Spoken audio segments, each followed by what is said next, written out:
వాగర్థావివ సంపృక్తౌ వాగర్థ ప్రతిపత్తయే జగతః పితరౌ వందే పార్వతీ పరమేశ్వరౌ మాతర్నమామి కమలే కమలాయతాక్షి శ్రీవిష్ణుహృత్కమలవాసిని విశ్వమాతః క్షీరోదజే కమలకోమలగర్భగౌరీ లక్ష్మీ ప్రసీద సతతం నమతాం శరణ్యే. నమో మహద్భ్యో ఋషిభ్యో గురుభ్యో నమః. ప్రధానంగా 20 శ్లోకాలే అమ్మవారిపై చెప్పబడినటువంటివి. వందే వందారు మందారం అనేది గణపతిపై స్తోత్రం. అటు చివరి 2 స్తోత్రములు కూడాను ఫలశ్రుతి చెప్పబడుతూ ఉన్నది. ఇక్కడితో సువర్ణధారా స్తోత్రం శంకరాచార్యమిత అనేది 23వ శ్లోకం, అక్కడితో పూర్తవుతున్నది ఇది. అయితే కొన్ని అధిక పాఠములు అని చెప్పబడుతూ మరొక 3 కనిపిస్తాయి. అవి కూడా కలబోసుకుని చూస్తే మనకి 25, 26 దాకా వెళతాయి శ్లోకాలు. కానీ శంకర కృతంగా మనకి ప్రాచీన గ్రంథాలు అన్నింటిలో ఎక్కువగా కనబడేవి ఈ 23 ఫలశ్రుతులు 2 గణపతిని తీసేస్తే 20 మిగిలే. ఈ 20 నిర్మాణం ఎలా జరిగినది అంటే ఇందులో ఒక మంత్రక్రమం ఉన్నది మనకి. అంటే ఏ స్తోత్రం చేసినా ప్రయోజనం ఒకటి చెప్పాలి, స్వరూపం ఒకటి ఉంటుంది. ఇందులో 9 శ్లోకములు 1వ శ్లోకం నుంచి అంటే అంగం హరే పులకభూషణమాశ్రయంతి నుంచి ఇష్టావిశిష్టమతయోపి శ్లోకం ఉన్నదే పుష్టిం కృషిష్టమమ పుష్కర విష్టరాయా, అక్కడ వరకు కూడా కేవలం అమ్మవారి చూపుల మీద వర్ణించారు గురుగారు. ఈ 9 శ్లోకములు కూడా అమ్మవారి చూపులు. అటు తర్వాత అమ్మవారంటే ఏమిటో అవగాహన కలిగించారు 10వ శ్లోకంలో. గిర్దేవతేతి గరుడధ్వజ సుందరీతి. శంకరులు ఏ విధంగా నిర్మాణం చేశారనేది ముందు మనం పరిశీలించాలి. అంటే కవి నిర్మాణం చేసేటప్పుడు ఏదో పేర్చుకుంటూ వెళ్ళిపోడు. ఆ పేర్పులో ఒక ఔచిత్యం ఉంటుంది, ఒక ఔన్నత్యం ఉంటుంది. ఆ ఔచిత్యము ఔన్నత్యాన్ని మనం తెలుసుకుంటున్నాం ఇక్కడ. ఆ 10వ శ్లోకం అమ్మవారి యొక్క స్వరూపాన్ని తెలియజేసి 11వ శ్లోకం నుంచి వరుసగా మనకి 17వ శ్లోకం వరకు కూడాను ఆశ్రయం చెప్పబడుతూ ఉన్నది. ఈ ఆశ్రయంలో 16వ శ్లోకం వరకు నమస్కారములు చెప్పబడుతూ 17వ శ్లోకం భజే అనే ఆశ్రయాన్ని తెలియజేస్తూ ఉన్నది. అలా ఆశ్రయించడం చేత అమ్మవారి యొక్క అనుగ్రహం లక్ష్యమని 18వ శ్లోకం తెలియజేసి 19వ శ్లోకాన్ని ధ్యాన శ్లోకం అని మనం భావించాలి. ఒక మంత్రానికి ఒక ధ్యానమూర్తి ఉంటుంది. ఆ మంత్రం ద్వారా ప్రతిపాదింపబడే దేవత ఏ స్వరూపంలో ఉంటుందో ధ్యానించడం ఉంటుంది. ఆ ధ్యాన శ్లోకాన్ని ఆయన 19వ శ్లోకంగా ఇచ్చారు. అటు తర్వాత అమ్మవారిని ప్రార్థించి కావలసిన ప్రయోజనాన్ని అడిగారు 20వ శ్లోకంతో. అక్కడికి స్తోత్రం పూర్తయిపోయింది. అటుపై ఫలశ్రుతి స్తువంతియే స్తుతిభిరమూభిరన్వహం అనేటువంటిది సువర్ణధారా స్తోత్రం అని. ఇది నిర్మాణ వైఖరి. ఇప్పుడు మనం ఈ 9 శ్లోకాలు ఏవి కడకంటి చూపుల యొక్క వైభవం మీద చెప్తున్నారో వాటి గురించి ప్రస్తావించుకుంటున్నాం. అమ్మవారి చూపులు తన మీద పడాలి అని కోరుకోవడం ఇందులో ప్రధానం. మనం కోరుకున్నది ఒక్కటి చాలు, అమ్మవారు చూస్తే చాలు, మనల్ని ఇంకేమీ చేయక్కర్లేదు. కొందరు చూడాలి చెయ్యాలి. లోకంలో ఏదైనా పని గురించి అడిగితే చూద్దాంలేండి, ఆడు తర్వాత చేద్దాంలేండి అంటారు. చూద్దాంతో చేద్దాంతో వాళ్ళు ఎన్ని చేయగలరో మనకు తెలియదు. కానీ చూద్దామనంత మాత్రాన ఎవరూ పనులు చేయలేరు. కేవలం చూపుతో పనులు ఎవరు చేయగలరు అంటే చూపుతో పనులు చేయగలిగే భాగ్యం కొందరికి వస్తుంది. వాళ్ళు సైగ చేస్తే చాలు, పరిచారకులు మొదలుకొని సర్వులు కదిలి వస్తారు. అలాగే చూపు మాత్రం చేత పని చేయించగలిగే శక్తి ఎవరికి ఉంటుంది అంటే ఒక సమర్థుడైన శాసకుడికి, పాలకుడికి, చక్రవర్తికి ఉంటుంది. అమ్మవారిని మించినటువంటి సమర్థులు ఎవరుంటారు చెప్పండి? ఆ తల్లే శ్రీ మహారాజ్ఞి అని చెప్పబడుతున్నది. అందుకే అంత సమర్థురాలైనటువంటి ఆ తల్లి మాత్రమే చూపుతో పని చేయగలదు గనక అమ్మవారికి మాత్రమే చూపుకి సంబంధించిన పేర్లున్నాయి. అది మనకు ప్రధానంగా కామాక్షి, మీనాక్షి, విశాలాక్షి అనే అక్షి శబ్దంతో అమ్మవారి పేర్లు వ్యవహరింపబడుతూ ఉన్నాయి. మీనాక్షి, కామాక్షి, విశాలాక్షి.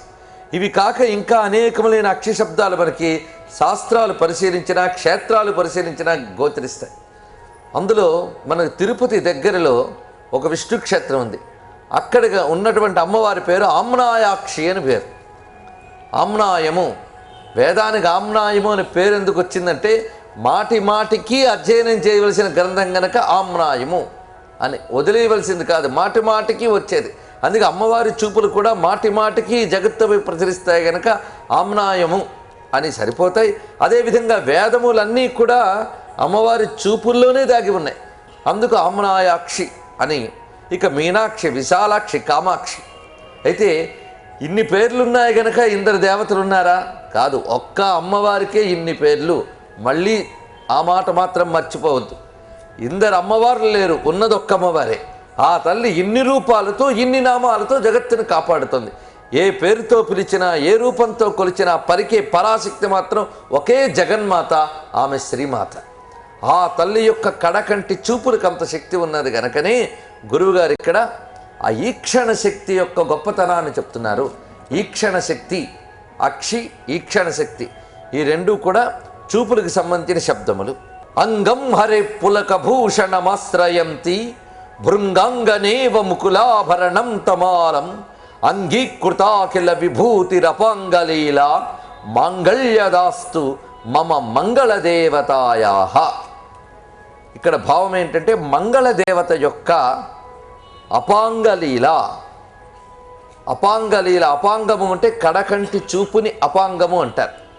లీల అంటే శోభ, సౌందర్యము, విలాసము, క్రీడ, ఇలాంటి అనేకములైన అర్థములు ఉన్నాయి. లీల అనాయాసంగా చేయగలిగే పనికి లీల అని అంటారు. మనం భగవంతుడు చేసిన పనికే లీల అంటాం. మనం చేసే పనులన్నిటికీ కర్మ అంటాం. కర్మ వేరు, లీల వేరు. కర్మలో బంధనం ఉంది, లీలలో బంధనం లేదు. లీల అంటేనే ఆట.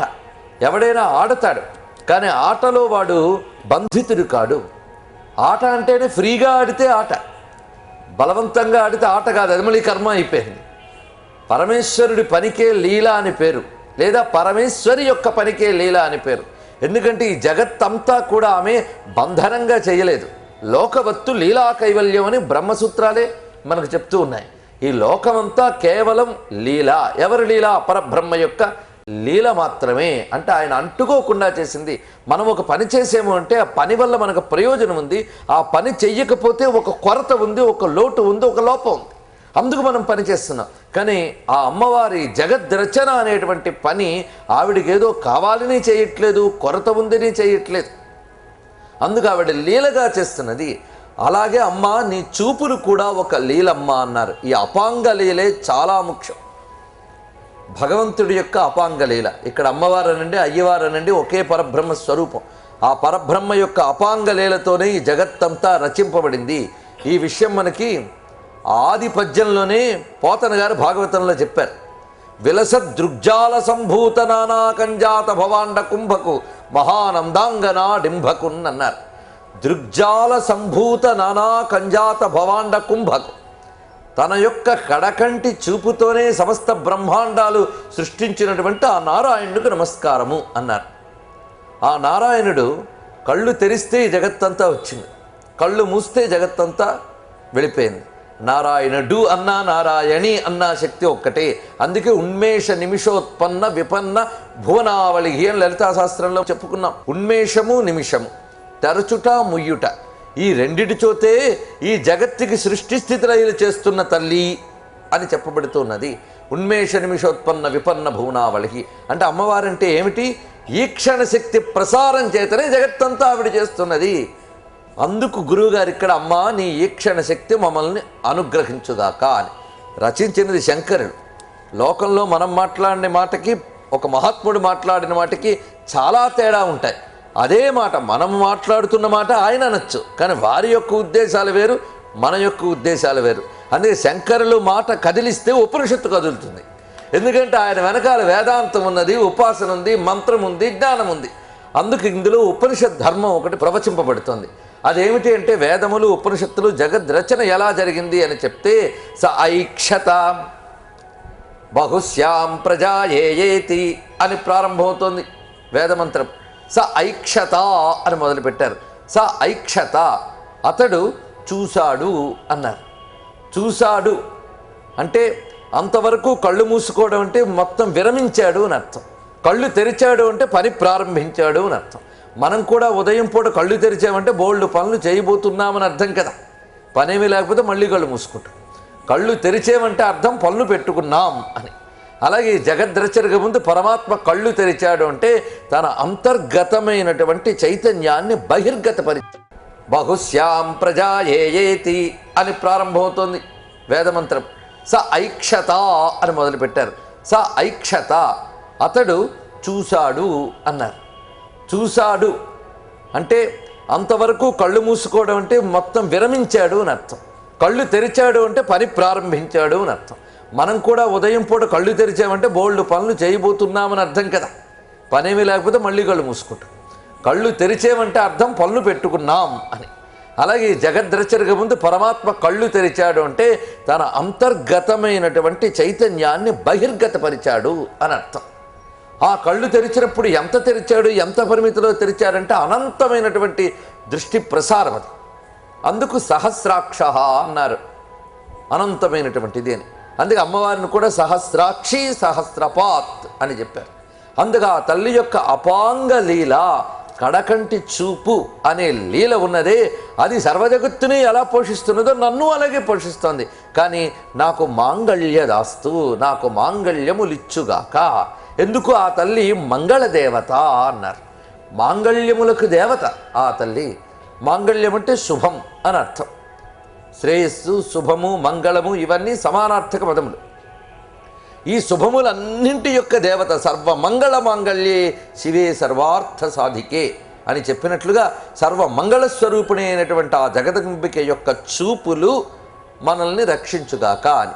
ఈ ఈక్షణ శక్తి అనే దాన్ని ఇందులో నిక్షిప్తం చేశారు గురువుగారు.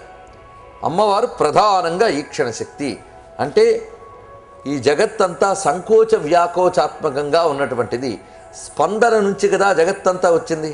ఇదే విషయం మనకు ప్రథమ శ్లోకంలో సౌందర్యలహరి నఖలు కుశల స్పందితుమపి అన్నారు. అక్కడ స్పందన అనేది చెప్పబడిందో ఇక్కడ అపాంగలీల అనేది అదే చెప్పబడుతూ ఉన్నటువంటిది. ఆ స్పందన అంటే వికసనం, ఒక వైబ్రేషన్ వచ్చింది అంటే అక్కడ స్పందన కలిగి దాని నుంచి వికసనం జరుగుతుంది. ఆ వికసనమంతా తిరిగి ముడుచుకుంటే లయం, వికసిస్తే సృష్టి స్థితి జరుగుతున్నాయి. అందుకు ఈక్షణ శక్తికి ఇన్ని అర్థములున్నాయి. ఆ ఈక్షణ శక్తి అమ్మవారు గనకనే ఉన్మేష నిమిషోత్పన్న విపన్న భువనావళి అనే మాట, కామాక్షి, మీనాక్షి, విశాలాక్షి అనే మాట చెప్పబడుతున్నాయి. ఆ అపాంగలీల మనల్ని రక్షించుగా. కానీ దీనిలో సారాంశమైనటువంటి వాక్యం. ఎవరిని? మమ అన్నారు ఇక్కడ. నా ఎడల, నాకు అని అర్థం అన్నమాట. ఇక్కడ నాకు మాంగళ్యములిచ్చుగాక అని అన్నారు ఎవరు? శంకరులు. కానీ మాంగళ్యములు ఎవరికి ఇచ్చింది ఆ తల్లి? అక్కడ పేదరాలైనటువంటి ఆమెకి ఇచ్చింది. అడిగింది ఈయన, ఇచ్చింది ఆవిడిక. అంటే ఈయన ఆవిడ దగ్గర పుణ్యం లేదు గనక ఈ స్తోత్రం అనే పుణ్యాన్ని ముందు తాను స్తోత్రించి సంపాదించి ఆవిడికి ధారపోసాడు. అందుకనమాట మమ అని చెప్పడం. మరి యొక్క అంతరార్థం ఇది. ఏ పని చేసినా మహాత్ములు దూరదృష్టితో చేస్తారు. భవిష్యత్తు మీద వాళ్ళకి దృష్టి ఉంటుంది. భవిష్యత్తులో ఈ జీవులందరూ తరించాలి గనక ఈ స్తోత్రం చదివి ప్రతివాడు తరించాలి గనక ప్రతివాడు మమ అనుకోవాలి అని గురువుగారు లోకం కోసం రచిస్తూ మమ మంగళదేవతాయా అని ఇక్కడ చెప్తూ ఉన్నారు. ఎటువంటి చూపు! మనమైతే అపాంగలీల అని పరిగెత్తుకుని మూడో పాదం దగ్గరికి వెళ్ళిపోయాం. అప్పుడే అపాంగలీల మాంగళ్యదాస్తు మమ మంగళదేవతాయా, ఇదే అసలు మాట. మంగళదేవతాయా అపాంగలీల మమ మాంగళ్యదాస్తు, అంతే సారాంశం. కానీ ఎటువంటి అపాంగలీల, ఎటువంటి ఆ తల్లి యొక్క చూపు అనేదాన్ని అంగం హరే పులక భూషణమాశ్రయంతితో మొదలుపెట్టారు. అంటే మనమైతే మహాలక్ష్మి చూపు అంటున్నాం, కానీ గురువుగారు మొదట చూసినది మాత్రం విష్ణుమూర్తిని చూశారు. అది విశేషం. అంగం హరేహే అన్నారు. హరేహ అంగం, హరి యొక్క అంగం అంటే నారాయణుని యొక్క శరీరము అని ప్రారంభించారు. మొదలు అంగం అనేటువంటిది. ఈ అంగం అనే దానిలోనే వర్ణానాం ఆదిబీజం అయినటువంటి అకారం కనిపిస్తున్నది. శ్రీచక్రంలో మాతృకాన్యాసం చెప్పబడుతూ ఉంటుంది. అందులో ఆ అనే అక్షరం ప్రారంభం. ఈ ఆ అనేది ఒక పెద్ద అపాంగలీల. అక్షరముల గురించి చాలా విశేషం ఉంది. ఆసక్తులు కూడా ఇందులో నిక్షిప్తం చేశారు. ఎందుకంటే శ్రీ విద్య మాతృకా విద్యగా కూడా చెప్పబడుతున్నది. మాతృకా వర్ణ రూపిణి అనే నామం మనకి ఉన్నది కదా. అందులో అకారం నుంచి హకారం వరకు ఉన్న అక్షరములన్నీ కూడా అమ్మవారి యొక్క స్వరూపం. ఈ ఆ నుంచి హా వరకే ఈక్షణ శక్తి ప్రసరణం మొత్తం ఉన్నది. ఆ నుంచి హం లోపలే సర్వాక్షరములు నిక్షిప్తమై ఉన్నాయి. మనం ఆడే ప్రతి పలుకు, మనం మాటలెందుకు ఆడుతున్నాం? ప్రపంచం కోసం మాట్లాడుతున్నాం. ఈ ప్రపంచంకి సంబంధించిన ప్రతి పని, ప్రతి నామం, ప్రతి రూపం అక్షరబద్ధం. ఈ అక్షరములన్నీ ఆ నుంచి హా లోపలే ఉన్నాయి. అందుకు అహంలోనే అన్నీ ఉన్నాయి, ఆహా మధ్యలోనే సర్వం దాగి ఉన్నాయి. అందుకు ఆది బీజమైన ఆ అనేది ఉన్నదే, అది పూర్ణ వికసనానికి గుర్తు. మనం కూడా మాట్లాడేటప్పుడు పూర్తిగా నోరు తెరుచుకునే అక్షరం ఆ. హాకి మళ్ళీ కష్టపడాలి, ఆకేం కష్టపడక్కర్లే. ఆ అనేది అక్షరాలు రానివాడైనా అన్నం తినడానికైనా అంటాడు. ఆ అని అనగానే ఆ పూర్ణ వికసనం అనే దాన్ని తెలియజేస్తుంది. అటు తర్వాత ఓం ఓం అని మిగిలినవన్నీ కూడా అది క్రమంగా మూసుకోవడం ఓం మన.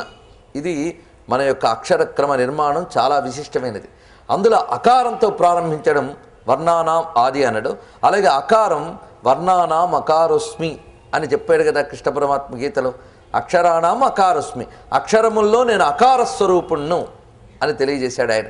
అందుకు ఆయన్ని తెలియజేస్తున్నారు కనుక హరేహే అని అంగం హరే పులక భూషణమాశ్రయంతి అనేటువంటిది. హరి యొక్క శరీరాన్ని ఆశ్రయించుకున్న అమ్మ చూపులు నాకు మాంగళ్యములిచ్చుగాక అని ఇప్పుడు మరొక అర్థానికి వచ్చాం. ఇంతవరకు అమ్మ చూపులు మనకు మాంగళ్యములిచ్చుగాక అని అనకుండా హరిని ఆశ్రయించిన అమ్మ చూపులు మాకు ఆనందమునిచ్చుగాక. ముందు హరి అండి, ఆ తర్వాతే సిరి. అది గురువుగారు ఇక్కడ మనకి చెప్తున్నటువంటి విషయం. అంగం హరే హే. ఎటువంటి హరి అంటే ఆయన ఒక తమాల వృక్షంలాగా ఉన్నట్ట. ముకుళాభరణం తమాలం అన్నారు. తమాల వృక్షంలా ఉన్నాడు. తమాలము అంటే నల్ల కానుగ చెట్టు అని అర్థం. కానుగ చెట్టు ఎలా ఉంటుందో అలా ఉన్నాడు. నీలమేఘ శ్యాముడు కదా ఆయన, నల్లనివాడు.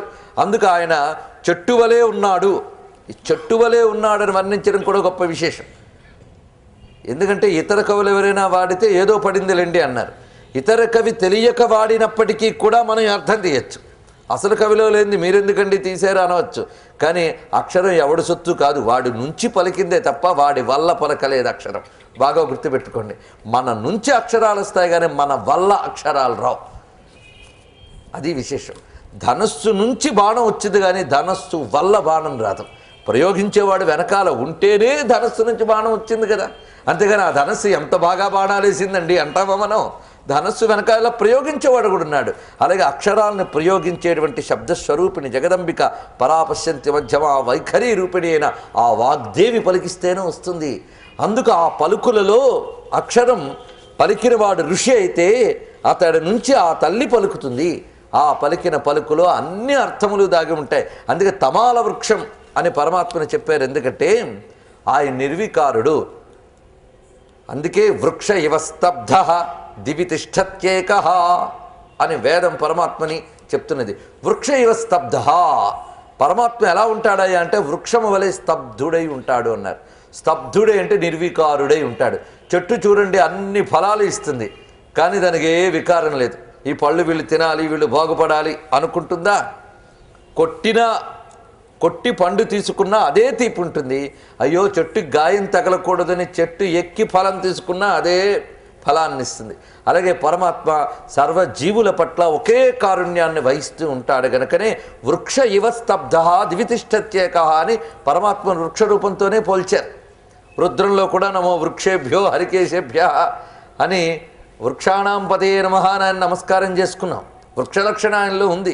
అందుకే తమాలం ఆయన ఎలా ఉన్నాడయ్య అంటే నల్ల కానుగ చెట్టు వలె ఉన్నట్ట. అయితే చెట్టులాగా ఆయన ఉన్నాడు హరి. కానీ మనకి ఇప్పుడు సిరిచూపు కదా ప్రధానం. ఈ సిరిచూపు హరిని ఎలా పట్టుకున్నది అంటే భృంగాంగనేవా అని అన్నారు.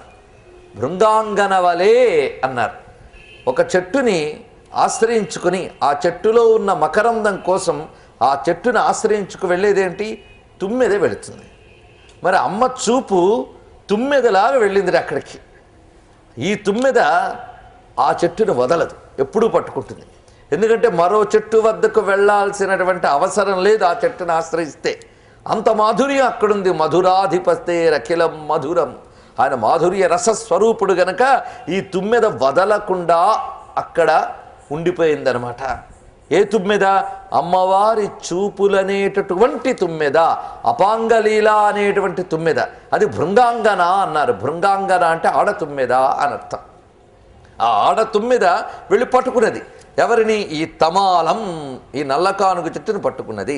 అంటే ఒక చెట్టును తుమ్మెద ఆశ్రయించినట్లుగా ఆ హరిని ఈ సిరి చూపు వెళ్ళి ఆశ్రయించుకున్నది. అంటే అయ్యవారిని చూస్తూ కూర్చుందన్నమాట అమ్మవారు. అలాగ అయ్యవారినే చూస్తున్న అమ్మవారి చూపు మనల్ని అనుగ్రహించుగాక. మనం అమ్మవారి చూపు కోసం వెళ్ళాం, కానీ ఆవిడేం చేస్తుంది? ఆయన్ని చూస్తుంది. అందుకు అమ్మ, నీ కోసం మేము వస్తే నువ్వు ఆయన్ని చూస్తున్నావా? సరే, ఆయన్ని చూస్తున్న నీ చూపు నన్ను అనుగ్రహించుగాక అన్నారు శంకరుడు. ఎంత చక్కగా తీసుకొచ్చారో చూడండి ఇక్కడ. పైగా ఆ చూపుకున్న మరొక లక్షణం ఏమిటి అంటే, ఎటువంటి విష్ణువయ్యా ఆయన అంటే మొగ్గ తొడగిన తమాల వృక్షంలాగున్నట్ట. బాగా మొగ్గలు తొడిగినటువంటి తమాల వృక్షం. ముకులాభరణం తమాలం, ముకులములే ఆభరణములుగా కలిగినటువంటిది.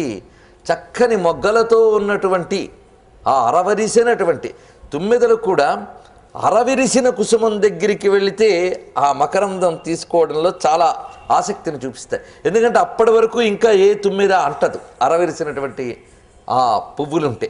అందుకే అరవిరిసినటువంటి మొగ్గల్లాగా ఉన్నటువంటి ముకుళములతో ఉన్న చెట్టు ఎలా ఉందో అలా ఉన్నాడు. అయితే కానుగ చెట్టుకి మొగ్గలు సరే, మరి ఈ విష్ణువనే కానుగ చెట్టుకి మొగ్గలు ఏమిటాయి అంటే పులకరింత అన్నాడు. పులకించి ఉందిట ఆయన ఒళ్ళంతా. అలాంటి పులకింతలనేటటువంటి మొగ్గలతో కూడినటువంటి విష్ణువు యొక్క శరీరం అనే కానుగ చెట్టు అని వర్ణించారు. ఏమి కవిత్వం చూడండి ఇక్కడ. పులకించిన శరీరంట. పులకింత ఎప్పుడు వస్తుంది? ఒక ఆనందం కలిగితే పులకింత వస్తుంది, ఒక ప్రేమ కలిగితే పులకింత వస్తుంది. విష్ణువు పులకించిపోయినాడు. పులకించిన విష్ణువు శరీరాన్ని తాకినటువంటి అమ్మవారి చూపుల మాల మనకు మంగళములిచ్చుగాక అని మళ్ళీ వచ్చింది అర్థం. మీ అభిప్రాయాలను సూచనలను మాకు తెలియచేయాల్సిన చిరునామా భక్తి TV, care of Rachana television private limited, road number 92, Jubilee hills, Hyderabad 5,96,000. మా ఇమెయిల్ ఐడి bhaktihyd@gmail.com. మా వెబ్సైట్ www.bhaktitv.in. Phone number 9010222333.